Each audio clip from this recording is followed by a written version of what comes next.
Assalamualaikum warahmatullahi wabarakatuh. Halo, kami dari kelompok 3 ingin mempresentasikan hasil mading kami yang berjudul Penentuan Kegiatan Ekonomi. Saya Aswani Kaulandari dari golongan A sebagai moderator.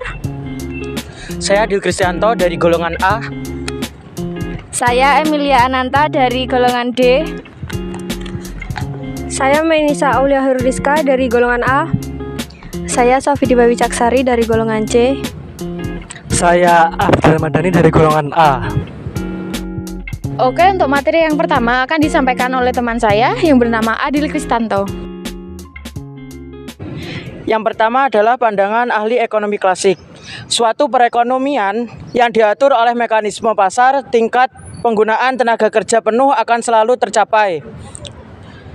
Pandangan ini didasarkan kepada keyakinan bahwa di dalam perekonomian tidak akan terdapat kekurangan permintaan.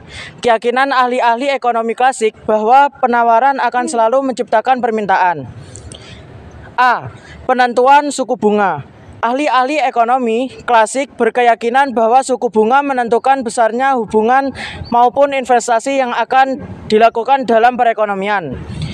B. Faktor yang menentukan suku bunga. Jumlah tabungan rumah tangga pada waktu perekonomian mencapai penggunaan tenaga kerja penuh akan selalu sama dengan jumlah seluruh investasi yang akan dilakukan oleh para pengusaha. Maka dalam perekonomian pengeluaran agregat pada penggunaan tenaga kerja penuh akan selalu dapat mencapai tingkat yang sama dengan penawaran agregat dan penggunaan tenaga kerja penuh. C. Penyesuaian dalam pasar modal. Apabila keadaan yang terjadi adalah berbeda daripada keadaan keseimbangan, penyesuaian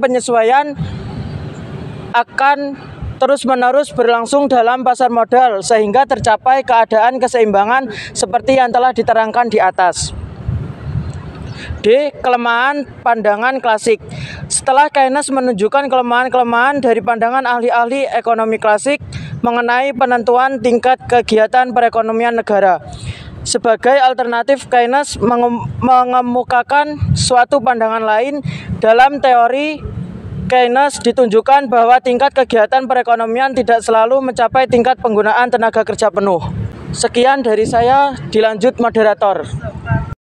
Nah, materi pertama telah disampaikan oleh Adil dan sekarang materi kedua akan disampaikan oleh Afrizal. Yang kedua adalah penentu tabungan dan investasi pandangan Keynes. Penentu tabungan menurut Keynes, besarnya tabungan yang dilakukan oleh rumah tangga bukan tergantung pada tinggi rendahnya suku bunga, terutama tergantung kepada besar kecil tingkat pendapatan rumah tangga itu. Penentu investasi, di samping itu Keynes tidak yakin bahwa jumlah investasi yang dilakukan para pengusaha sepenuhnya ditentukan oleh suku bunga. Keynes tetap mengakui bahwa suku bunga memegang peranan yang cukup menentukan dalam pertimbangan para pengusaha melakukan investasi. B. Perbedaan pandangan mengenai penentu tabungan pandangan klasik. Menunjukkan pandangan klasik yang menyatakan makin tinggi suku bunga, makin banyak pula tabungan yang akan dilakukan oleh masyarakat.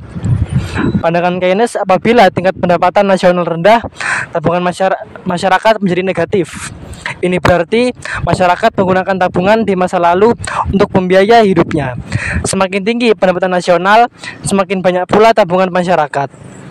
Apabila pendapatan nasional atau YI, tabungan adalah SI, dan apabila pendapatan nasional YF, maka jumlah tabungan adalah SF.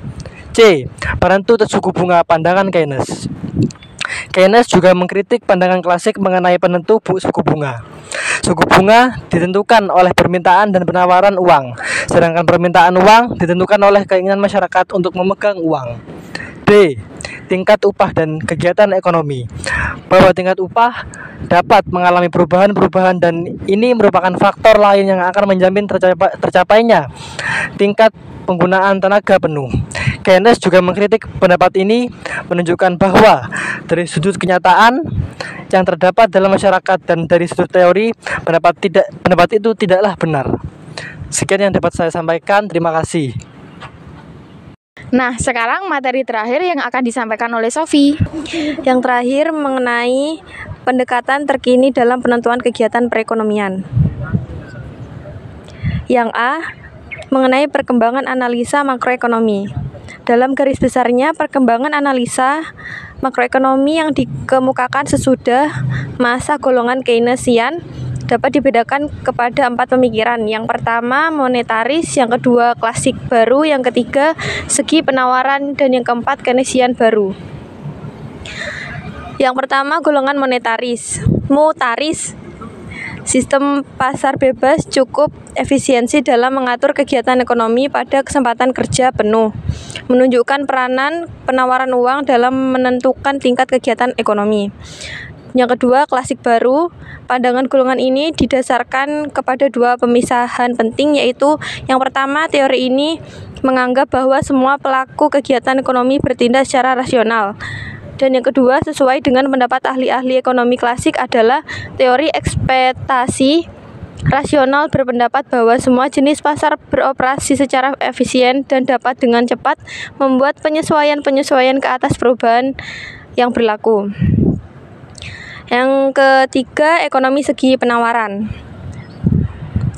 Walaupun dikembangkan oleh ahli ekonomi yang berbeda, pandangan ini mengenai segi penawaran datangnya bukan dari kalangan akademisi, tetapi oleh penasehat-penasehat ekonomi dalam pemerintahan Ronald Reagan. Yang ketiga, yang keempat, yang terakhir, golongan Keynesian baru. Segolongan ahli ekonomi masih belum dapat mencerminkan pandangan-pandangan yang mengkritik pemikiran Keynesian dan masih tetap yakin akan kesesuaian pandangan Keynesian yang utama. Yang B, tingkat harga dan keseimbangan pendapatan nasional. Dalam menentukan keseimbangan, analisis Keynesian tidak memperhatikan penawaran agregat, yaitu sikap para pengusaha dalam perekonomian dalam menghasilkan barang dan menjualnya ke pasar. Dan yang terakhir, mengenai pertumbuhan ekonomi. Ahli-ahli ekonomi dalam persoalan pertumbuhan ekonomi telah lama berkembang, akan tetapi sampai di mana persoalan tersebut diperhatikan berubah dari waktu ke waktu. Mengenai pertumbuhan ekonomi mulai berlaku semenjak tahun 1950-an. Teori ini yang berkembang merupakan lanjutan dan pendalaman terhadap pandangan klasik mengenai pertumbuhan ekonomi. Mungkin itu saja yang bisa saya sampaikan. Saya kembalikan kepada moderator. Itu saja yang dapat kelompok kami sampaikan. Selebihnya mohon maaf jika ada kurang kata atau salah-salah kata. Wassalamualaikum warahmatullahi wabarakatuh.